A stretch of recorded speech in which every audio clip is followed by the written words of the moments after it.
Throughout history, it's common to see songs that were written as one thing and then turned into something totally different. All Along the Watchtower used to be a Bob Dylan song, and then Jimi Hendrix made it his own. Hurt by Nine Inch Nails was always a Johnny Cash song in disguise. It just happened to be written by Trent Reznor. And of course, jazz musicians have reinterpreted songs throughout the last 100 years, from Broadway to Nirvana. But one musical song has undergone two such transformations, and today we ask the important question, is My Favorite Things a Christmas song?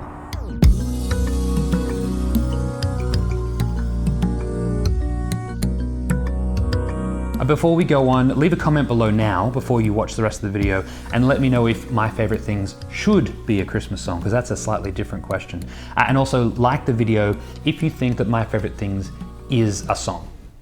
Okay, let's get started. You almost certainly know the kindergarten favorite, My Favorite Things, from its place in the folksy lullaby palooza that is The Sound of Music, which, by the way, I'm not a huge fan of. The musical debuted on Broadway in late 1959, and the blockbuster movie with Julie Andrews playing Maria came out in 1965. The first major reinterpretation of My Favorite Things came in 1961, when John Coltrane, the legendary jazz saxophonist, recorded it on the album called My Favorite Things. The original recording on the album was 15 minutes long, but a 5-minute radio edit got massive airplay and was a big hit for John.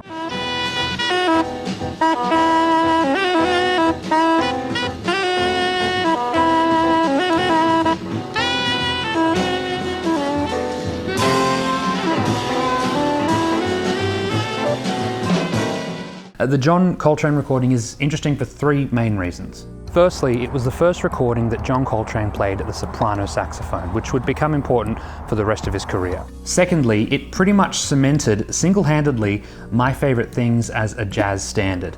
Jazz standards often came from 30s, 40s, and 50s show tunes, but by the 60s, the repertoire had pretty much been set. Hello Dolly, for example, which came out in the mid-60s, never became a jazz standard, even though Louis Armstrong had a massive #1 hit with the song. And finally, My Favorite Things marked a pretty important juncture in John Coltrane's sound. Before this, he was really a hard bop saxophonist, admittedly a very interesting one, but it was very soon after this recording came out that John Coltrane would be the vanguard of jazz's avant-garde. And My Favorite Things on this record sort of represents both of those sounds. Now that's one of the two major transformations of My Favorite Things, the second one being this kind of unexpected morph into a Christmas song.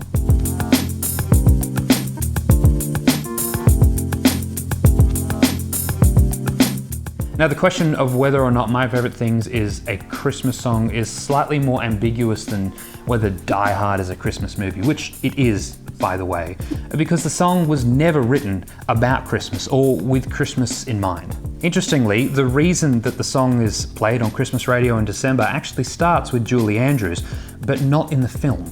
Julie Andrews performed My Favorite Things on a Gary Moore holiday TV special in 1961, which is 4 years before the film was released. So in a way, Julie Andrews was actually reprising the role for the film. A couple of years later, in 1964, the Jack Jones Christmas album had My Favorite Things featured, and that made the connection a bit more explicit. Now, the decision to include the song on the album was very much influenced by the impending release of the Julie Andrews film.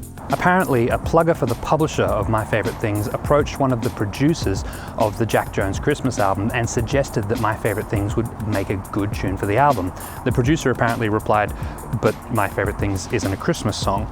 And then the plugger said, "Just add some sleigh bells." And that, of course, is a time-honored tradition to make any song a Christmas song. Come on, police, arrest this man. Come on, police, arrest this man. The Jack Jones Christmas album got to number 15 on the Billboard album charts that year, and within the next 5 years, several high-profile artists had put My Favorite Things on a Christmas album, including Barbra Streisand, and so the rest is history. So why My Favorite Things? It was popular, sure, but The Sound of Music was full of bubblegum pop songs that were just ripe for Christmasification. Well, it primarily comes down to a couple of key lyrics. Brown paper packages tied up with string for the frugal present giver. Doorbells and sleigh bells and schnitzel with noodles, because schnitzel is a real Christmas staple in my house. Snowflakes that stay on my nose and eyelashes, and silver white winters that melt into spring. We just ignore that Christmas is at the start of the Northern Hemisphere winter. Combine that with an overall sense of thanks and gratitude, and you've got about as good a candidate for a Christmas song as any other song that has nothing to do with Christmas. Really, the lyrics are just about a vaguely European winter, but Christmas capitalism has a way of turning anything even slightly jolly into a way to make money. Where's your Christmas spirit? Let me round up with this one fun little fact, and give this video a like if you think this is a funny little coincidence too. When Julie Andrews released her Christmas album in 1967, My Favorite Things wasn't there. Despite sowing the seeds for its perennial relevance, she neglected to include it. It's almost like she got sick of it because it's kind of bad. Anyway, thank you for watching, and I am sorry if you like the sound of music and My Favorite Things. I'm in the minority on my opinion, so you have a lot more support in yours that it's actually a wonderful song.